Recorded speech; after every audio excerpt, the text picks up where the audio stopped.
very determined. She's strong-willed. She has an independence. But I didn't want her to become a caricature. It was very important that we found her humanity and her vulnerability, and also that you, as the audience, would be with her.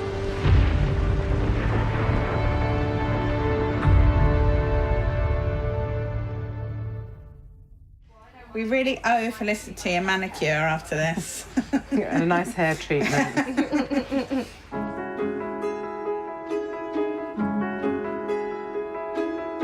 My first memory of it was watching at my cousin's house, and I just remember so vividly the introduction as it goes up the screen. But I really rediscovered it from obviously doing this film and going back and watching everything, and then just realizing, oh my God, this Star Wars was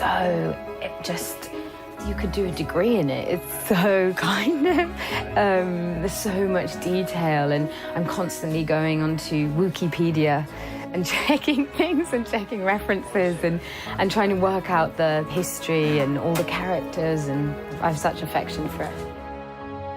In the original story pitch that I did, I described Jyn Erso, team leader, female, smart and tough, battle-worn, a little cynical and jaded from everything she's been through. She's seen it all, and maybe that makes her seem a little callous to those who don't really know her.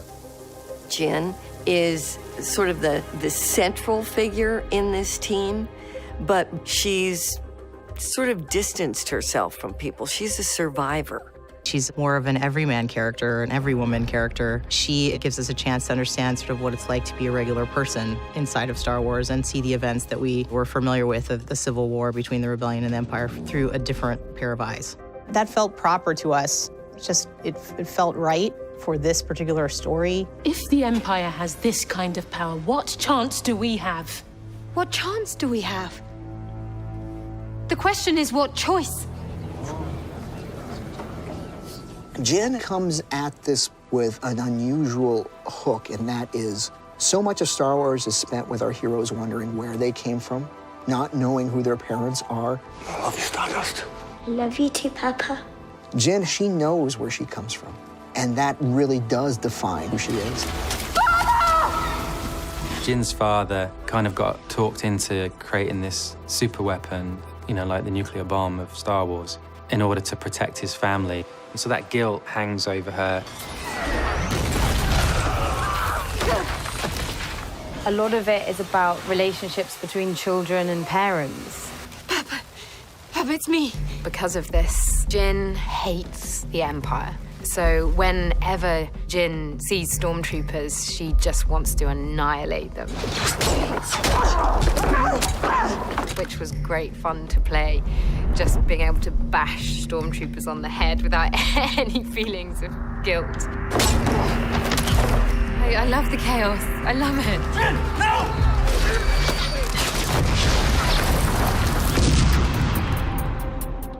So the fitness, nothing compared to doing Rogue One.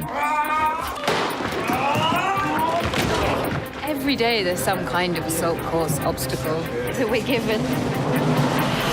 There was a lot of rehearsal, a lot of preparation. We're trying to create a situation where being thrown off balance can produce something spontaneous, to make that feel as real as possible, to make it feel like, you know, that your heart's beating and you're actually in this situation. It's quite late in the day. There's been a lot of running around. Just gonna do some stretches. Action.